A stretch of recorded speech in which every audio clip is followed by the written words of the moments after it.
The Rainbow Palace by Kathleen Warren. The Rainbow Queen sat in her rainbow chair, in the rainbow room, in the Rainbow Palace. It's lovely living on the rainbow, she thought, but it's lonely sometimes. She took her rainbow binoculars and climbed the rainbow steps to the top of the rainbow's arch. She looked to the north, she looked to the east, and she looked to the west. Then she looked to the south, and there, away in the distance, she could see 3 small smudges that seemed to be moving towards her. As she looked, one smudge became clearer. "It's the good ship Feathersword," she cried. "And there's the captain himself standing on the deck. Ahoy there, Captain!" Captain Feathersword seemed to be leaning over the rail, talking to someone in the sea. "It's Magdalena the mermaid," the Rainbow Queen laughed. "And she's pointing this way."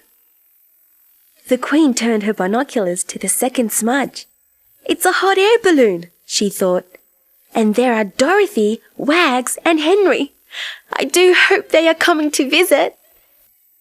The third smudge was clearer now, and the Rainbow Queen could see the big red car parked near a river. Where are the Wiggles? She wondered. She looked around. There's a football match going on, and I do believe that Anthony has just made a touchdown. The sound of music floated on the air, and the Queen saw Jeff conducting a violin trio. "There's Greg," she smiled. "He's painting a picture. And over there, Murray's playing in a rock band." As she watched, the 4 friends finished playing football and making music and painting.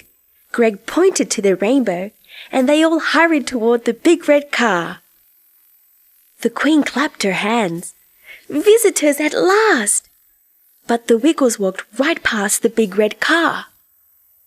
The Queen felt disappointed. "They can't be coming today," she said to herself as she turned the binoculars to see if she could spot the good ship Feathersword again.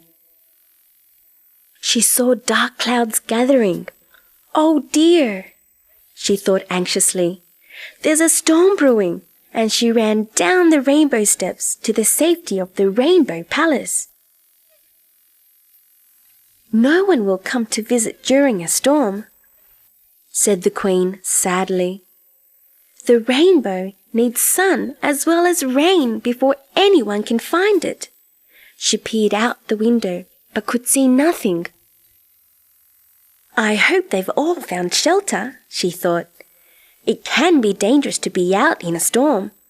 Oh well, I'll have a cup of rainbow tea and wait for the storm to pass." Slowly but surely the rain stopped. The clouds blew away and the sun peeped through. The Queen clapped her hands. "They'll be able to see the rainbow now."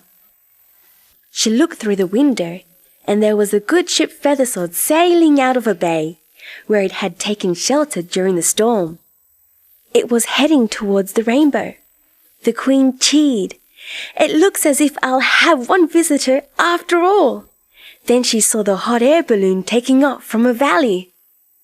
As it drew closer to the rainbow, the Queen could see it without her binoculars. She waved and called to the 3 friends on board.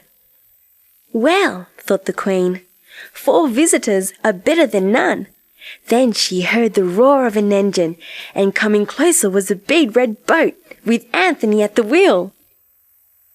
The Rainbow Queen was delighted and ran down to the palace door to greet her guests. "Welcome to the rainbow," she laughed, holding out her hands. She led the way into the banqueting hall, and spread out before them was food of all the colors of the rainbow. Everyone agreed that it was the best rainbow banquet they'd ever had.